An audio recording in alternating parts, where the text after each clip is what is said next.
नमस्कार दोस्तों।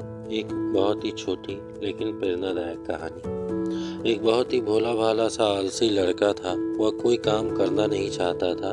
वह खाना खाता, घूमता और सोता रहता था। एक दिन उसे किसी ने बताया कि एक आश्रम है जहाँ पर कुछ नहीं करना पड़ता है और वो हर दिन 2 समय का खाना और नाश्ता मिलता है। तुम चाहो तो वहाँ जाकर रह सकती हो। उस आलसी लड़के ने सोचा कि ये तो बहुत ही बढ़िया है और वह उस आश्रम की ओर चल पड़ा। अपना सारा सांसारिक जीवन छोड़ दिया, आश्रम में जाकर रहने लगा। आश्रम में गुरुजी रहते थे जो प्रवचन देते थे। वह आलसी लड़का सुनता था और बाकी समय आराम करता था और फिर पेट भर खाना खाकर सो जाता था। ऐसा ही उस लड़के का दिन गुजरने लगा। एक दिन उस आश्रम में कुछ भी नहीं बना। नाश्ते के समय नाश्ता नहीं मिला। उसने सोचा कि नाश्ता नहीं मिला, भोजन तो मिलेगा। अब भोजन के समय भोजन भी नहीं मिला। लड़का दौड़कर गुरुजी के पास गया और उसने पूछा कि आज भोजन क्यों नहीं बना। गुरुजी ने कहा, बेटा आज एकादशी है और जितने भी आश्रम के सदस्य हैं उनका उपवास है और तुम्हारा भी उपवास है। आज भोजन नहीं बनेगा। वह लड़का आलसी था, उसे भूख भी बहुत लगती थी। उसने गुरुजी से बोला कि मैं उपवास नहीं रखूंगा, मुझे भूख लगी है, मैं खाना खाऊंगा। गुरुजी ने बोला ठीक है, जाओ भंडार में से सामान ले करके आओ और आश्रम में नहीं बाहर जाकर बनाना, लेकिन याद रखना भोजन बनाने के बाद सबसे पहले भोग भगवान को लगाना और फिर तुम प्रसाद पाना। वह लड़का बोला ठीक है और फिर अनाज लेकर नदी की ओर पहुंचा। भोजन पकाने लगा, तैयार हुआ। उसके बाद कहने लगा कि भगवान श्री राम आइए, पधारिए और भोग लगाइए।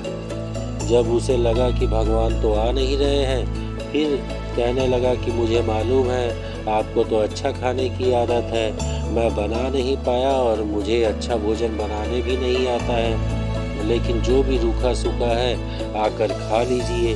भगवान श्री राम उसकी सरलता पर बहुत ही प्रसन्न हुए और उस लड़के को दर्शन दे दिए। उसने देखा कि भगवान श्री राम आए हुए हैं और उनके साथ माता सीता भी आई हुई हैं, लेकिन लड़के ने सिर्फ 2 लोगों के लिए ही भोजन बनाया था, एक अपने लिए और दूसरा भगवान के लिए।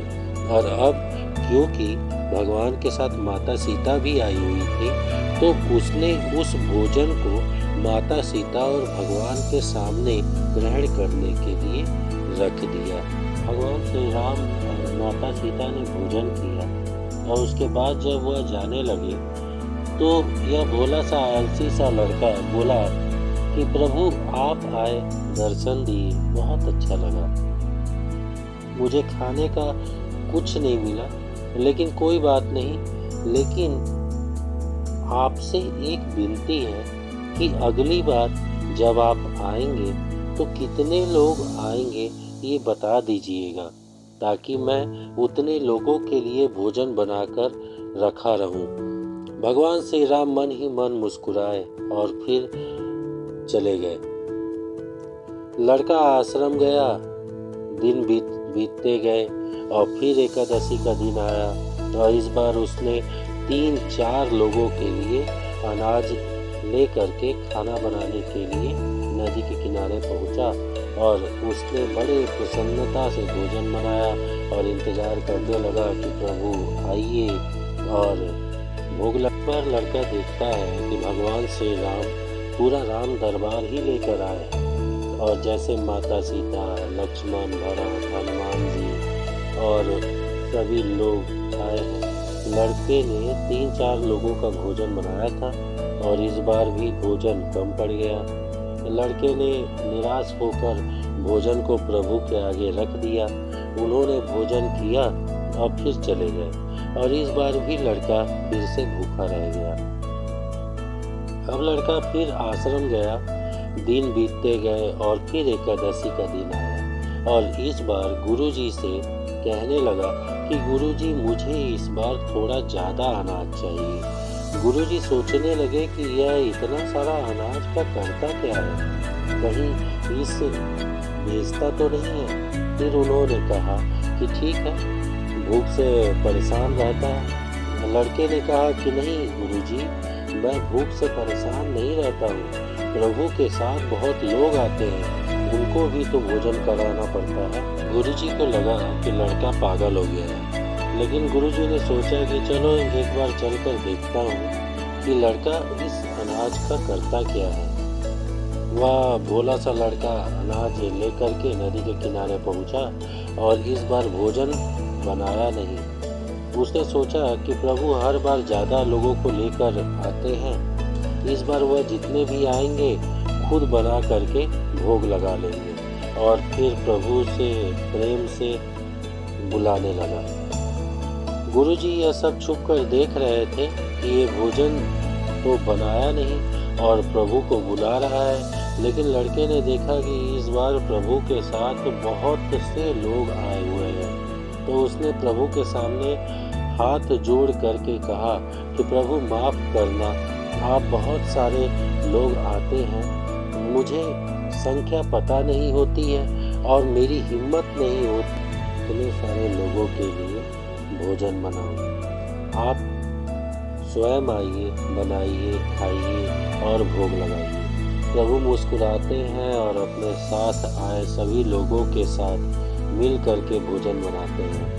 गुरुजी ये सब छुप करके देखते हैं और फिर लड़के के पास आ करके कहते हैं कि तुम ये कर क्या रहे हो। लड़का कहने लगता है कि गुरुजी आपको दिख नहीं रहा है कि भगवान श्री राम पधार चुके हैं, माँ सीता आई हुई हैं, हनुमान जी आए हैं और भी सभी लोग आए हुए हैं, भोजन कर रहे हैं। गुरुजी ने बोला कि पागल हो गया है, मुझे तो कोई दिखाई नहीं दे रहा है। लड़का गुस्सा हो गया और बोला प्रभु आप ये क्या कर रहे हैं, एक तो मुझे भूखा रखा है और गुरुजी को दर्शन नहीं दे रहे हैं। जो मुझे पागल समझ रहे हैं, कृपा करके गुरुजी को दिख जाइए।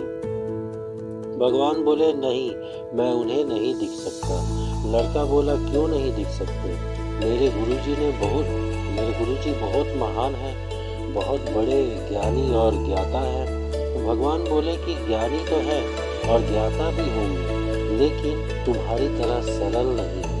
जो सरलता तुम में है वो तुम्हारे गुरुजी में नहीं है। लड़के ने ये बात गुरुजी से कह दी कि भगवान श्री राम कह रहे हैं कि आप मेरी तरह सरल नहीं हैं, इसलिए आपको नहीं दिख सकते।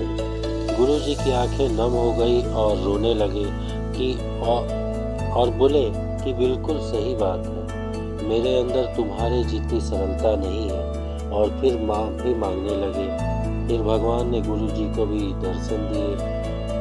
ये कहानी हमें सिखाती है कि जीवन में सरलता सबसे आवश्यक है। जितने सरल बने रहेंगे उतना जीवन में आगे बढ़ते चले जाएंगे। जब आप सरल होते हैं तो आप खुद भी मुस्कुराते हैं और दूसरों को भी मुस्कुराने की वजह देते हैं। धन्यवाद।